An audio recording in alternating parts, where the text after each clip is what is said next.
సింధు సంస్కృతి అర్థమైందా? సంస్కృతి చూడండి, సింధు సంస్కృతి అర్థం కాలేదు. ఏమర్థమైంది? అర్థమైంది. ఎందుకంటే వినండి, ఇప్పుడు మీరు శివుణ్ణి పూజిస్తలేరా? పశుపతి మహాదేవుణ్ణి, లింగాల్ని పూజిస్తున్నారు కదా, చెట్లని, పాముల్ని పూజిస్తున్నారా? ఇప్పటికీ ఆ పూజలు ప్రకృతి శక్తుల్ని, ప్రధాన శక్తుల్ని పూజిస్తున్నారు కదా. సంస్కృతి అర్థం కాలేదు. ఏమర్థమైంది? జీన్స్ వేసుకున్న జీన్స్ లో ఉన్న ఎక్కువవుతుంది. ఇప్పుడు జీన్స్ వేసుకున్న గొయ్య కస్తున్నారు కదా జీవులు, అసలు మన జీన్స్ లో ఉన్న ఎటు పోదు. నువ్వు జీన్స్ వేసుకున్నా కానీ అర్థమవుతున్నారా?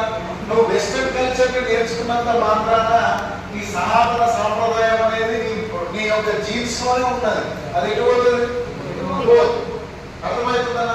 కాబట్టి నాగరికత అంతమైంది కానీ సంస్కృతి అంతం కాలేదు. మన సనాతన ధర్మాన్ని ఎవరు ఏమి చేయలేరు, అది అంతము కాదు.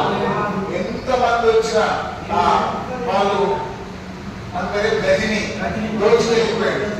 బ్రిటిష్ వాళ్ళు వచ్చారు, వాళ్ళ ప్రభావం ఉన్నది ఇప్పటికి అర్థమైందా? కాలేదు. మెటల్ వేసుకుంటలేదా? వివాహాలు సాంప్రదాయ ప్రకారం చేసుకునేలా. క్రిస్టియన్ మతంలో పోయినా కూడా తాలిపట్టు కలుపుకుంటున్నారు, మెటల్ వేసుకుంటున్నారు. అవునా? ఆ పద్ధతి ఇప్పటికీ కొనసాగు, అది పోదు.